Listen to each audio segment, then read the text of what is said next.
ঈদ মানেই আনন্দ, ঈদ মানেই ঘরে ফেরার তাড়া। তবে সবাই কি ঘরে ফিরতে পারেন?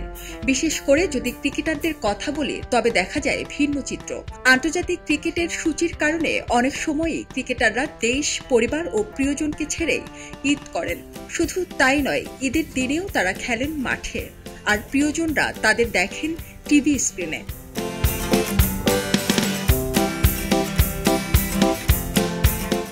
17 জুন ঈদুল আজহা, অথচ ঈদের দিন আন্তর্জাতিক টি-20তে বাংলাদেশ খেলবে নেপালের সঙ্গে।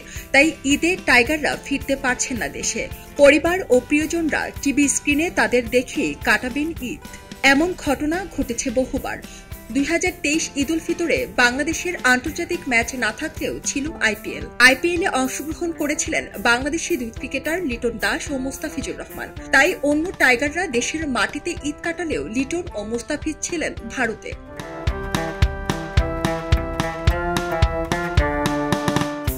2021 সালের ঈদ ছিল একটু ভিন্ন। আন্তর্জাতিক টি-20 সিরিজ খেলতে জিম্বাবুয়ে অবস্থান করছিল বাংলাদেশি ক্রিকেটাররা। করোনা মহামারীর কারণে একটি খোলা মাঠে শুধু টাইগার টিম ঈদের নামাজ পড়েন।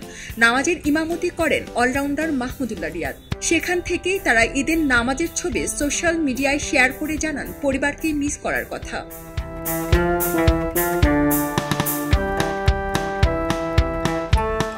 তবে 2019 সালের ঈদের সময়টা ছিল বাংলাদেশ ক্রিকেটের জন্য বেশ উদ্বেগের। বিশ্বকাপে বাংলাদেশের ক্রিকেট টিম ছিল নিউজিল্যান্ডে। ঈদের সময়টাতে তারা সেখানে অবস্থান করছিলেন। ঈদের আগে জুমার নামাজ পড়তে যাওয়ার সময় নিউজিল্যান্ডের ক্রাইস্টচার্চ মসজিদে সন্ত্রাসী হামলার ঘটনা ঘটে। তাই সেখান থেকে সরিয়ে আনা হয় ক্রিকেটারদের। তারা ঈদ উদযাপন করেন ইংল্যান্ডে।